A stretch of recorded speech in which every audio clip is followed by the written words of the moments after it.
नमस्कार, कथा क्षितिज में आपका स्वागत है। आज हम एक ऐसे रहस्य की परतों को खोलेंगे जो सदियों से आस्था, पौराणिक कथाओं और असीम शक्ति का प्रतीक बना हुआ है। हम बात कर रहे हैं देवों के देव महादेव शिव के उस अलौकिक रूप की, जिन्हें नीलकंठ कहा जाता है। कैसे महादेव शिव ने ब्रह्मांड के सबसे भयंकर विष को अपने कंठ में धारण कर लिया और फिर भी अविचल, अविनाशी बने रहे। यह एक ऐसी अनसुलझी पहेली है जिसने तीनों लोकों को विनाश से बचाया और आज भी भक्तों को विस्मय से भर देती है। यह उस समय की बात है जब देव और असुर दोनों ही अमृत की प्राप्ति के लिए आतुर थे। उनकी इस अभिलाषा ने उन्हें क्षीरसागर का मंथन करने पर विवश किया, जिसे समुद्र मंथन के नाम से जाना जाता है।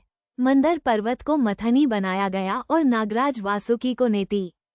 हजारों वर्षों तक यह मंथन चलता रहा, जिसमें से एक के बाद एक 14 रत्न, अप्सराएं और दिव्य वस्तुएं प्रकट हुईं।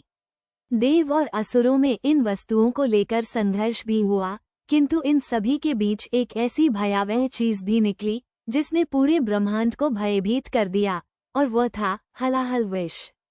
कल्पना कीजिए, एक ऐसा विष जिसकी एक बूंद भी पूरे ब्रह्मांड को भस्म करने की क्षमता रखती हो। जैसे ही यह विष सागर से निकला, उसकी नीली काली ज्वाला से दिशाएं जलने लगीं, आकाश काला पड़ने लगा और सभी जीव जंतु, देवता और असुर भय से कांपने लगे। हलाहल की तीक्ष्ण गंध ने हवा को विषाक्त कर दिया। पेड़ पौधे झुलसने लगे, नदियां सूखने लगीं और पर्वतों के शिखर पिघलने लगे। सृष्टि पर एक पल के लिए ऐसा लगा मानो प्रलय आ गया हो। इस भयंकर संकट से कोई भी बच नहीं पा रहा था।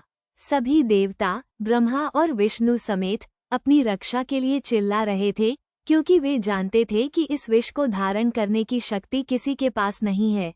जब कहीं कोई उपाय न सूझा और पूरा ब्रह्मांड विनाश की कगार पर था, तब सभी देवता और ऋषि मुनि कैलाश पर्वत की ओर दौड़े।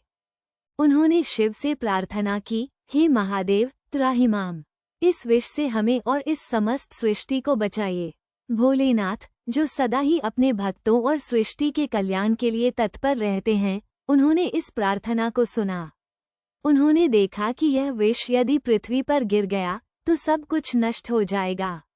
उनकी आंखों में करुणा थी और उनके मन में एक ही संकल्प, सृष्टि का संरक्षण। बिना किसी संकोच के महादेव ने उस भयंकर हलाहल विष को अपने हाथों में उठाया। उसकी नीली काली चमक, उसकी दाहकता, सब कुछ जानते हुए भी उन्होंने उसे एक घूंट में पी लिया।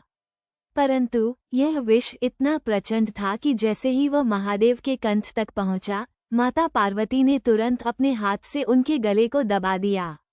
उन्होंने ऐसा इसलिए किया ताकि विष शरीर के नीचे न उतरे और महादेव के उदर में स्थित समस्त ब्रह्मांड को क्षति न पहुंचे, और बस विष वहीं शिव के कंठ में अटक गया। उसकी प्रचंड अग्नि ने महादेव के गले को नीला कर दिया। उसी क्षण से शिव नीलकंठ कहलाए, उस ब्रह्मांड संरक्षक के रूप में जिसने अपने शरीर में विष धारण कर पूरी सृष्टि को नवजीवन दिया। ये केवल एक पौराणिक कथा नहीं है, बल्कि त्याग, करुणा और पराशक्ति का अद्भुत प्रतीक है। कैसे कोई परम विष को अपने शरीर में धारण कर सकता है और फिर भी अविचलित रह सकता है? यह आज भी एक अनसुलझा रहस्य है, जो हमें महादेव की असीमित शक्ति और उनके परोपकारी स्वभाव की याद दिलाता है।